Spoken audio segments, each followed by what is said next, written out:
열왕기상 13장 1절에서 10절에 있는 말씀, 제가 가지고 있는 성경 구약 536페이지입니다.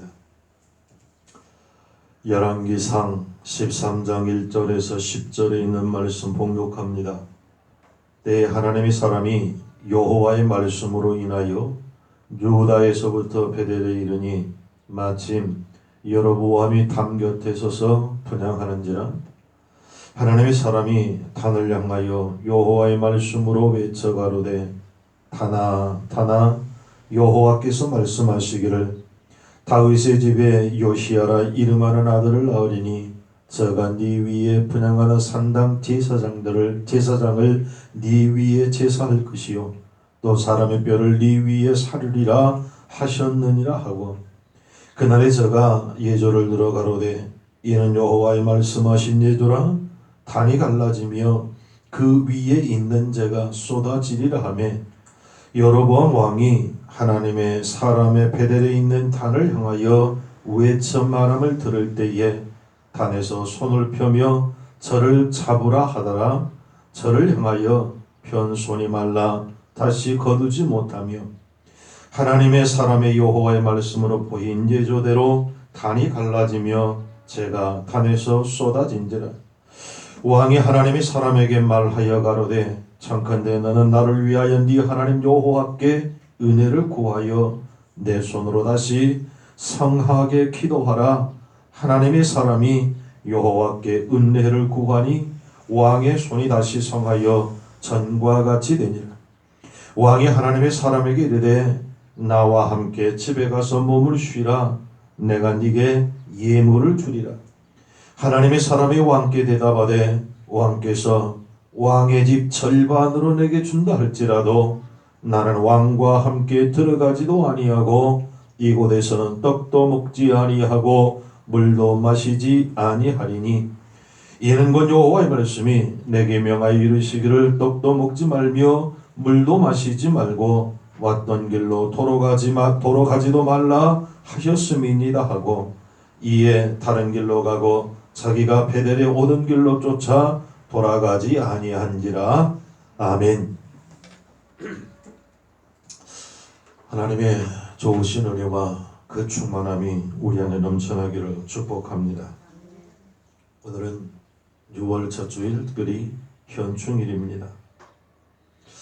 이 나라와 이 민족이 이렇게 평안한 것은 우리가 알지 못하는 수많은 우리 선배들이, 우리 조상들이 땀과 눈물과 피눈물 쏟는 그 삶이 있었기 때문이라 생각해 봅니다. 오늘 말씀, 여로보암이라고 하는 사람이 북왕국 이스라엘을 세우고 하나님을 떠나 배반하고 베델에 우상 신당을 세우고 그가 그 신당 앞에 예물을 드리는 죄악을 행하고 있습니다. 이때에 하나님께서는 한 이름 없는 선지자를 명하여 베델레에 올라가서 왕의 잘못을 지적할 것을 말씀합니다. 무명의 사람이 전부가 왕을 만난다는 것도 어려운데 그 왕을 향하여 잘못을 지적하는 것 여간 어려운 일이 아닐 것입니다. 그런데 그냥 가지 말고 금식하고 누구의 대접도 받지 말고 갔던 길로 되돌아오지 말고 다른 길로 올 것을 말씀하셨습니다. 이 무명의 선지자는 하나님의 명령을 따라서 그대로 행하여서 베델에 가서 여로보암 왕의 죄악을 힘차게 책망하였습니다. 책망한 이후에 그곳에 있는 한 늙은 선지자, 나이 많이 든 선지자가 자기가 해야 할 일을 다른 선지자가 했으면 너무나 감사한 마음이 들어서 그 젊은 선지자를 따라가서 하나님이 지금 나에게 당신을 초대하여 감사의 대접을 하라고 한다. 그러니 나와 함께 가자 해서 대접을 하였습니다. 젊은 선지자는 생각합니다. 내게는 분명히 대접받지 말라 하였는데 내가 너무나 충성스럽게 일을 잘 감당하여 하나님의 명령이, 하나님의 계획이 바뀌었다라는 생각을 알고 그 선지자를 따라가 음식을 대접을 받고 돌아갑니다. 그런데 음식을 대접받은 그것이 잘못이 되어서 되돌아가는 길에 그 자그마한 실수 때문에 사자에게 물려 죽임을 당합니다. 늙은 선지자는 자신의 잘못을 후회하고 그를 자신을 위하여 준비한 자신의 묘실에 장사하였고, 그 젊은 선지자는 이름 없는 무덤의 주인공이 되었습니다. 이 이름 없는 젊은 선지자의 그 귀한 종성이 참 아름답다 생각되어집니다. 우리 선배들도 이름이 이렇게 알려진 이들도 많이 있지만, 그러나 더 많은 무명의 분들이 땀 흘림과 수고와 희생과 헌신과 순교가 오늘 우리에게 평안을 가져다 주고 이토록 행복한 삶을 사는 것 아닐까요? 그저 2021년 시작한 것 같은데 벌써 6월이 되었습니다. 아무것도 한가득이 벌써 6월이라고 생각하니 하나님께 부끄럽고 송구할 뿐입니다. 특별히 6월은 현충일과 6.25 전쟁일이 있는 그런 날입니다. 새삼 그때 헌신하고 나라를 위해 충성한 이들의 의한 그 평안이 우리에게 주어졌음을 결코 잊어서는 안 될 것입니다. 그들이 수고하였기에 우리가 있는 것처럼, 그들의 헌신이 있기에 우리가 있는 것처럼 우리 또한 나라와 민족을 위하여 애국애족의 마음을 갖고 기도해야 할 것이고, 우리가 물려받은 것 더 이상으로 우리 후배들에게 물려줄 수 있는 믿음의 신실한 삶을 살아갈 수 있기를 주의 이름으로 축복합니다. 오늘 이름 없는, 알려지지 않는 젊은 무명의 선지자의 충성됨을 통하여 하나님 우리에게 무엇을 교훈하고 계실까요? 첫째로, 충성된 일꾼은 겸손히 순종해야 할 것을 말씀합니다. 오늘 본문의 주인공은 여로보암 왕의 우상 숭배를 신랄하게 지적해야 하는 어마어마한 사명을 갖고 왔습니다. 본문 2절 3절입니다. 다나다나 여호와께서 말씀하시기를 다윗의 집에 요시야라 이름하는 이 아들을 낳으리니 저가 네 위에 분향하는 신당 제사장을 네 위에 제사할 것이요 또 사람의 뼈를 네 위에 사르리라 하셨느니라 하고, 그날에 저가 예조를 들어가로되 이는 여호와의 말씀하신 예조라, 단이 갈라지며 그 위에 재가 쏟아지리라 하매 라고 성경은 말씀을 합니다.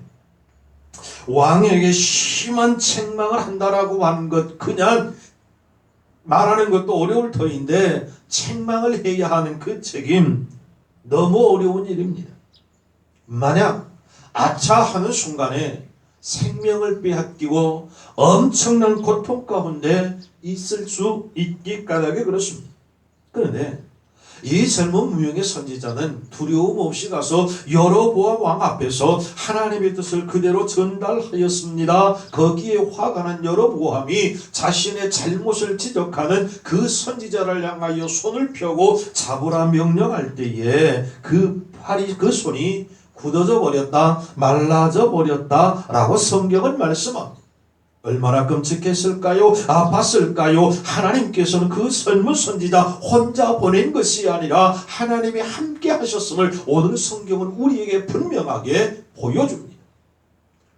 왕이 편선 그 손을 마르게 하였습니다. 여로보암 왕은 말합니다. 네가 믿는 네 하나님 앞에 기도하여 나를 치료하여 달라. 젊은 선지자가 기도할 때에 하나님께서는 그 발을 치료하여 주었습니다. 여로보암 왕은 놀라지 않을 수 없습니다. 너무 감동하여 그를 초대해서 자기 집에 가서 풍성한 대접을 하고 싶었습니다. 함께 갈 것을 말합니다. 그러나 이 젊은 선지자는 거절을 합니다. 당신의 집에 가서 먹지도 않을 것이고 이 자리에서 떡도 먹지 않을 것이고 물도 마시지 않을 것이다. 혹여 당신이 당신의 집의 절반을 내게 준다 할지라도 나는 거절할 것이다 라고 말을 하며 하나님이 주신 충성스러운 사명을 감당하였습니다. 그런데 그렇게 충성되이 하나님의 신실하게 사명을 감당한 그 선지자가 그 선지자의 이름이 성경에는 없습니다. 발람 같은 엉터리 선지자도 그 이름이 있는데 큰 일을 행하였음에 하나님의 사명을 잘 감당한 이 선지자의 이름이 성경에는 없습니다. 사랑하는 성도 여러분, 무슨 뜻인가요? 충성된 일꾼은 겸손히 순종해야 할 것을 우리에게 말씀하신 것 아닐까요? 우리는 내 이름이 나고 다른 사람에게 나의 수고한 일이 알려지기를 원합니다. 그러나 우리 하나님이 원하시는 충성된 일꾼은 자신을 감추고 자신을 낮추고 하나님의 영광을 나타내는 겸손한 일꾼인 것을 믿으시기 바랍니다. 우리 성도들이 그런 자 되기를 주의 이름으로 축복합니다. 여기 무명의 선지자뿐만 아니라 성경에 보면 우리 예수님께서 종려 주일 때에 나귀 새끼를 타고 예루살렘 성에 입성하실 때에 나귀 새끼를 주었던 그 나귀의 주인의 이름이 성경에는 없습니다. 뿐만 아니라 12 제자와 함께 성만찬 성찬 예식을 행했던 그 방을 제공했던 그 자리를 제공했던 그 집주인의 이름도 성경에는 나와 있지 않습니다. 왜일까요? 너무나 귀한 것을, 너무나 감사한 것을 하나님 앞에 드렸는데, 너무나 엄청난 일을 행하였는데 왜 그들의 이름이 없을까요? 사랑하는 성도 여러분, 내 이름이 세상에 나타나는 것보다, 내 이름이 많은 사람들에게 알려지는 것보다 하나님의 영광이 나타나기를 기도하시기 바랍니다. 하나님의 영광이 나타나기를 간절히 소원함으로 나는 없어지고 주님만 높이는 놀라운 은혜가 있기를 주의 이름으로 축복합니다. 1907년 우리나라에 어마어마한 대부흥의 역사가 있었음을 기독교 역사뿐만 아니라 우리 역사를 통해서 알 수 있습니다. 1910년에 한일 합방이 되자 많은 성도들이 눈물로 회개하면서 나라와 민족을 위하여 구국운동을 일으켰습니다. 그 해에 성동교회에서 사경회가 있었는데 이 자리에 이재형이라고 하는 분이 참석을 했고, 이 이재형은 보통 분이 아닙니다. 철종왕의 사촌 형이었던 경평군의 장남으로 왕손입니다. 그 왕손이 사경에 집회하는 데에 참석을 했습니다. 참석을 하고 가만히 보니까 앞에서 뜨겁게 기도하고 찬양하는 한 사람이 눈에 띄었습니다. 자기가 아는 사람이었습니다.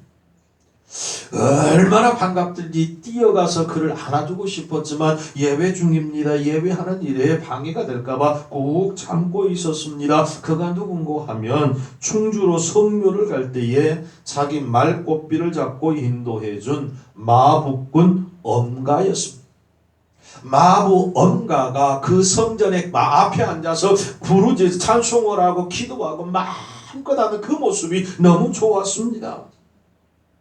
이재영은 너무도 반가웠습니다. 그러나 예배 중이라 달려갈 수가 없습니다. 예배가 끝나자마자 달려갔습니다. 그리고 상놈이었던 마부 엄씨의 손을 잡고 허리를 굽혀서 형님 여기에서 만나니 너무너무 반갑습니다. 인사를 합니다. 여러분 생각해 보십시오. 당시에는 양반 상놈이 엄격하게 구분되어 있을 때입니다. 집의 어른 하인들은 주인의 아주 어린 아이들일지라도 도련님, 아가씨하고 부를 때입니다. 겸상도 하지 못할 때입니다. 나이 어린 양반들이 나이 많은 상놈들을 향하여 이놈 저놈 할 때입니다. 그런데 왕손입니다. 양반입니다. 그러나 상놈이었고 마북군이었던 엄씨를 향하여 형님이라고 했던 그 모습은 충격 그 자체였습니다. 이재영은 후에 목사가 됩니다. 그리고 그가 그 글에 쓰기를 나는 그리스도 예수 안에서 거듭나 이 세상에 가진 모든 신분은 다 버렸고 나이 많은 그를 향하여 형님이라 하는 것이 무슨 잘못인가? 무슨 기이한 일인가? 그는 그 자신이 그를 향하여 형님이라 부르는 것이 너무나 감사하고 더더군다나 그 엄가를 통해서 그리스도 예수를 내가 영접하였고 소개받았으니 그는 신앙의 부모가 아닌가 라고 기록하였습니다. 성도 여러분, 믿음 안에 신분이 어디 있습니까? 높낮이가 어디 있습니까? 많이 배우고 못 배우고가 어디 있습니까? 우리에게는 한 형제요 자매입니다. 겸손한 자에게 하나님이 은혜 주심을 믿습니다. 충성된 일꾼은 겸손히 순종하는 것입니다. 무명의 선지자처럼 겸손히 순종하여 하나님의 거룩한 일꾼으로 남는 복된 은혜가 있기를 소원합니다. 둘째, 충성된 일꾼은 고난을 감당해야 한다. 교훈합니다. 오늘 본문의 선지자가 하는 사명은 크고 너무나 중요합니다. 그런데 그 중요한 일도 어깨에 짐이 될 터인데 하나님께서는 그것만 맡긴 것이 아니라 여러 가지 짐을 맡겼습니다. 오늘 성경에 보니까 금식하고 물도 마시지 말라라고 말합니다. 베델은 예루살렘 북쪽으로 약 20km 떨어진 곳에 있습니다. 금식하며 걸어가는 거 금식해 보셨잖아요. 물이라도 마시면 좋은데 그렇지 못합니다. 금식을 하면서 20km를 걸어가며 물 한 모금 마시지 못하고 가야 합니다. 그리고 지쳐있을 터인데 왕에게 자신이 하나님께서 맡기신 그 일을 해야 합니다. 그리고 돌아올 때는 갔던 길로 가지 말라, 갔던 길로 되돌아오지 말라라고 말합니다. 눈에 익었으니까 훨씬 쉬울 터인데 전혀 다른 길로 돌아올 것을 말씀합니다. 열왕기상 13장 9절 이른건 여호와의 말씀이 내게 명하여 이르시기를 떡도 먹지 말며 물도 마시지 말고 왔던 길로 돌아가지도 말라 하셨음이니이다. 성경은 말씀합니다. 왕에게 가서 책망하는 일을 생명을 거는 일이고 죽임을 당할 수도 있습니다. 그것만으로도 감당하기 어려운데 하나님은 이 무명의 선지자에게 굶주림과 고난과 어려운 길을 선택해서 갈 것을 말씀합니다. 성도 여러분, 우리는 주의 일을 하다가 조금만 어렵거나 조금만 섭섭한 일이 생기면 그것이 무엇이든 하나님이 주신 사명일지라도 팽개쳐 버릴 데가 없지는 않았나요?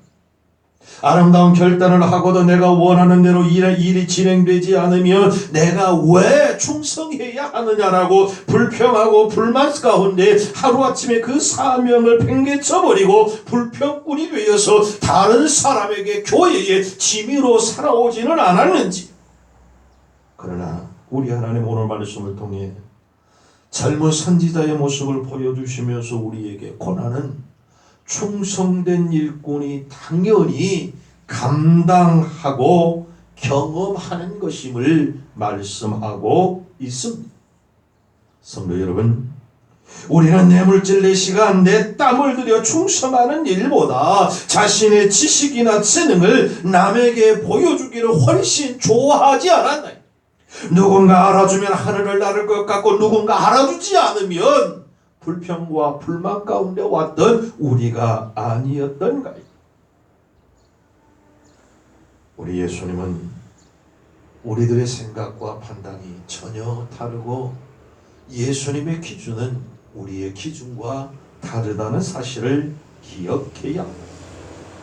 마태복음 16장 24절 이에 예수께서 제자들에게 이르시되 아무든지 나를 따라오려거든 자기를 부인하고 자기 십자가를 지고 나를 쫓을 것이니라. 아멘. 우리에게 어려운 십자가를 지고 자신의 자랑스러운 능력과 재능을 부인할 것을 말씀하십니다. 그리고 골고다를 향하여 걸어가신 예수님의 뒤를 따라오라고 분명하게 말씀합니다. 그래야 주님의 일꾼이고 십자가의 신실한 종으로 하나님이 인정하시겠다는 것입니다. 여러분, 세상에서 가장 향기로운 향로가 어디에서 나오는지 기억하시나요? 아름답고 화려한 꽃이나 열매에서 얻어지는 것이 아니라 세상에서 가장 향기로운 향료는 고래에게서 채취된답니다. 그런데 그것도 일반 고래가 아니라 병들어 죽어가는 고래에게서 추출한 것이 가장 세상에서 아름답고 멋있는 향기로운 향료의 재료가 된다는 사실입니다. 이 향료의 이름이 엠비기스라고 합니다. 가보지는 않았지만 높은 로키산에 가면 너무 높아가지고 수목 성장 한계선이 있답니다. 너무 높아서 그 이상은 나무나 풀이 살지 않는 그런 맨둥산 말입니다. 그런데 그 한계산에 가장 가까운 곳에 우리가 가정에서나 어느 곳에 가면 분재원 가면 정말 아름다운 분재들이 있잖아요. 수십 년 수백 년 됐는데 크지도 않고 정말 왕성하게 아주 왕성하지만 너무나 아름다운 것처럼 그 높은 곳에서 눈보라와 그 추위를 맞으며 견디어낸 나무들이 있답니다. 전문가들은 이런 모진 비바람 눈보라를 맞으며 자라난 그 나무가 가장 공명이 잘 되는 명품 바이올린을 만드는 재료다라고 말을 합니다. 사랑하는 성도 여러분, 주님의 사명을 감당하다가 눈물을 흘려보셨습니까? 저 주님의 사명을 감당하다가 가슴이 아파하고 육체의 아픔까지 오는 고통을 경험해 보셨습니까? 그래야 충성된 일꾼일 수 있다는 사실을 오늘 성경은 우리에게 말씀합니다. 나는 고난을 경험하지도 않고 남에게만 아픔을 주는 존재가 되면서 내가 믿는 척 하나님의 일꾼이라고 자처해서는 안 됩니다. 하나님께서는 네 십자가 지고 따라올 것을 분명하게 말씀합니다. 오늘도 어려운 사명을 힘들게 감당하는 성도 여러분, 오늘 우리가 주님이 주신 십자가의 고난을 기억하며 우리도 그 고난을 지고 오늘 말씀의 젊은 선지자처럼 걸어가는 은혜가 있기를 축복합니다. 내가 했다고 남이 알아주지 못해도 내가 원하는 대로 일이 되지 않을지라도 묵묵히 주님이 짐겨주신 그 십자가를 지고 주님을 따라 골고다 언덕까지 올라갈 수 있는 충성된 일꾼이 되기를 간절히 소원합니다. 마지막 셋째로, 충성된 일꾼은 작은 실수도 크게 보는 자라야 함을 말씀합니다. 이 젊은 선지자는 자신의 사명을 너무나 잘 감당하였습니다. 그리고 돌아오는 길에 그곳에 있는 선배 선지자를 만납니다.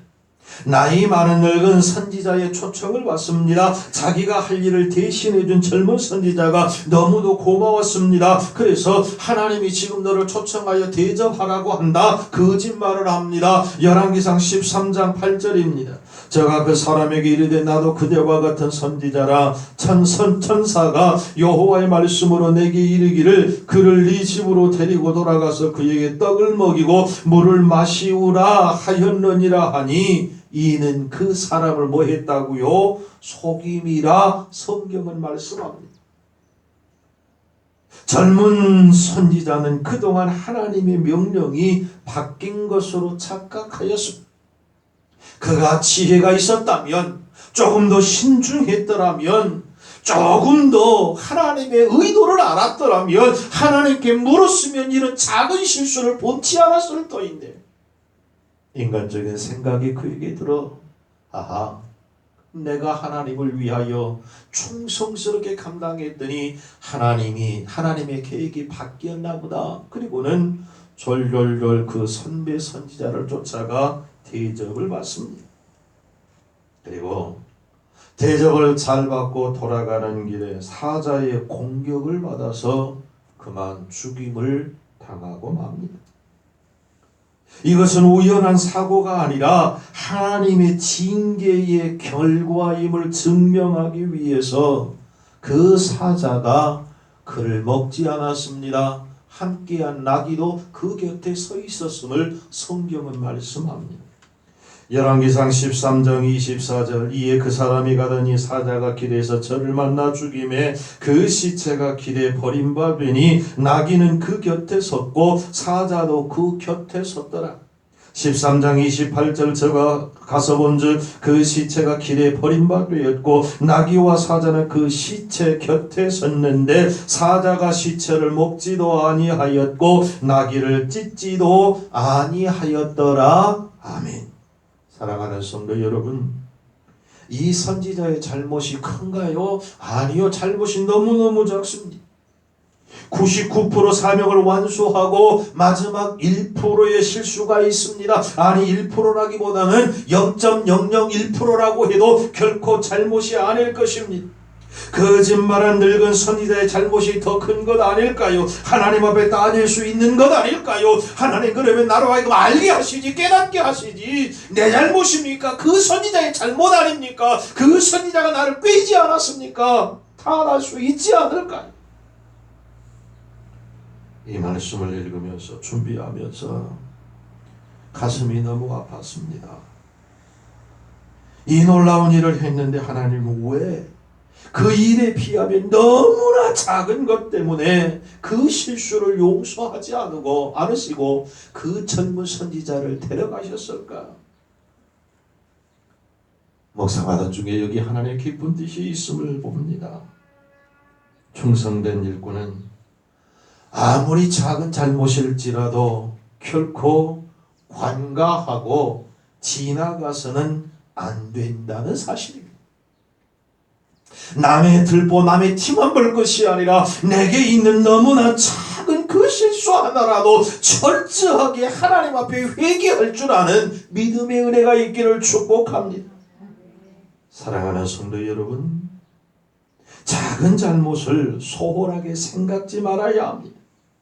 하나님은 우리에게 성도의 삶은 지극히 작은 모양이라도 버릴 것을, 악은 지극히 작은 악의 모양이라도 버릴 것을 말씀합니다. 완성된 후에, 성취된 후에 만족감에서 오는 소홀함도 결코 아름답지 못하다라고 하나님은 경고하십니다. 노아는 홍수라고 하는 엄청난 재앙을 분명하게 이겼습니다. 하나님의 은혜였습니다. 그 재앙이 잘 지났습니다. 그리고 그곳에 포도나무를 심었습니다. 하나님께서 은혜를 주셔서 농사가 잘 되었습니다. 풍년을 맞았습니다. 그러나 그 축복의 만족감에 그만 과음을 하고 해서는 안 될 실수를 범하여 버리고 말았습니다. 하나님의 사람 모세는 긴긴 광야 여정을 잘 지났습니다. 전쟁마다 승리했습니다. 연전연승하였습니다. 그의 마지막 가난을 앞에 두었습니다. 그러나 마지막 반석에서 물을 낼 때에 하나님의 뜻을 관가하고 자신의 독단적인 행동과 백성들에게 보인 분노 때문에 가나안에 들어가지 못하였음을 우리는 성경을 통해서 보게 됩니다. 모세는 작은 실수였지만 하나님은 그 작은 잘못, 그 작은 실수를 결코 관가하지 않으시고 누구보다 가나안에 들어갈 자격과 열망을 갖춘 모세였지만 가나안을 바라만 보게 하시고 들어가는 것을 허락지 않으셨습니다. 성도 여러분, 참된 일꾼은 너무나 작은 잘못, 지극히 작은 실수일지라도 크게 보라는 하나님의 깊은 교훈과 뜻이 있음을 깨달을 수 있기를 축복합니다. 성도 여러분, 이 나라의 민족이 살 수 있었던 것은 정체를 잘해서가 결코 아닐 것입니다. 믿음의 사람들이 그 모든 핍박 속에서도 민족과 가정과 가문의 죄를 회개하고 작은 실수일지라도 결코 넘어가지 아니하고 철저한 회개 가운데 하나님은 이 민족을 이렇게까지 부강하게 하셨고 살려주셨습니다. 이 희생의 의미가 담긴 6월에 믿음의 옷깃을 여미고 왕을 책망하는 어려운 사명을 감당한 무명의 선지자를 우리가 본받아야 하지 않을까요? 이 선지자처럼 겸손히 순종하고 어려움을 감당하며 작은 잘못도 크게 볼 줄 알고 여기는 저와 여러분 되기를 소원합니다. 결론의 말씀을 드리고 이제 말씀을 맺습니다. 이름 없는 무명의 선지자는 우리에게 어떻게 충성해야 하는가 오늘 말씀합니다. 겸손히 순종하고 어떠한 고난일지라도 감당하며 일하다가 혹여 지극히 작은 실수일지라도 크게 보고 철저하게 회개하는 자가 하나님의 마음에 합당한 일꾼이라고 말씀합니다. 6월입니다. 나를 위해 희생하는 우리의 선비들을 생각하며 우리가 이름 없는 선지자처럼 아름답게 나라와 교회와 하나님의 나라를 위하여 충성하는 좋은 일꾼 되시기를 우리 구주 예수 그리스도의 이름으로 축복합니다. 기도하십시다. 전능하신 하나님, 우리 믿음의 선비들의 눈물과 헌신이 있었기에 우리가 있음을 다시 한번 기억합니다. 이 민족을 지금까지 지켜주시고 살려주신 주님을 찬양합니다. 우리 또한 본문 속에 이름 없는 선지자처럼 겸손히 하나님 앞에 순종하며 순종하던 중 어떤 고난이 올지라도 묵묵히 감당하며 베스미스를 향하여 갔던 암소와 같이 뚜벅뚜벅 걷는 믿음의 승리자들 되게 하여 주옵소서. 지극히 작은 것이라고 치부해 버리기보다 하나님 앞에 철저하게 회개하여 하나님이 거룩한 일꾼으로 갈 수 있도록 일꾼으로 충성할 수 있도록 주여 도와 주시옵소서. 예수님의 이름으로 기도하옵나이다. 아멘.